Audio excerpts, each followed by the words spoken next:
हमारे जिया जरता जवानी असही जरता कि हमर जिया जरता जवानी असही जरता कि भौजी सेट करा दोना कि असो भेट करा दोना कि भौजी सेट करा दोना कि असो भेट करा दोना।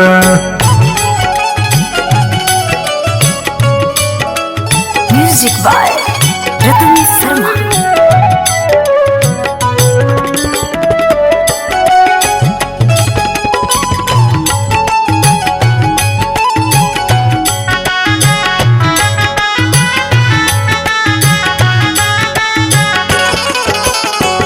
साथ के यार सब पापा हो गईले आज तक अगुआ भाभी हमार नयले कुछ राम करे भौजी।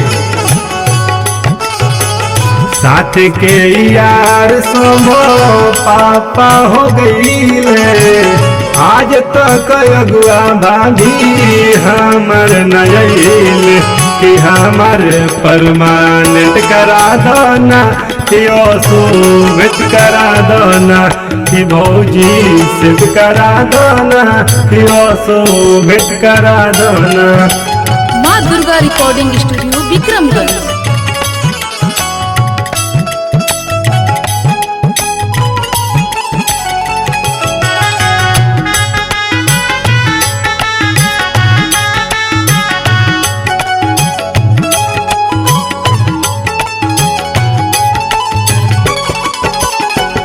कब तक झाकी हम दूसरा के हारी मारे खाती दौड़ेली समझी बिलारी देवर के दर्द बुझाए भौजी।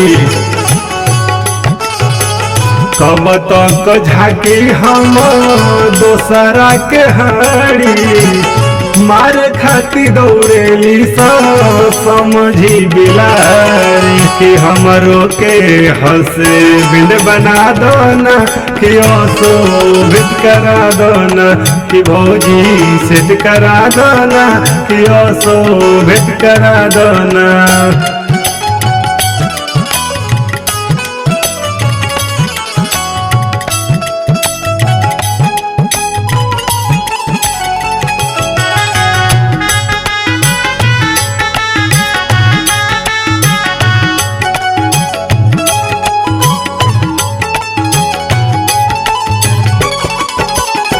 लागता कि रहे पड़ी जीवन भरनुए आगे नथ न पीछे पगहा केहू न बड़ुए रणुए मुझ गाए भौजी।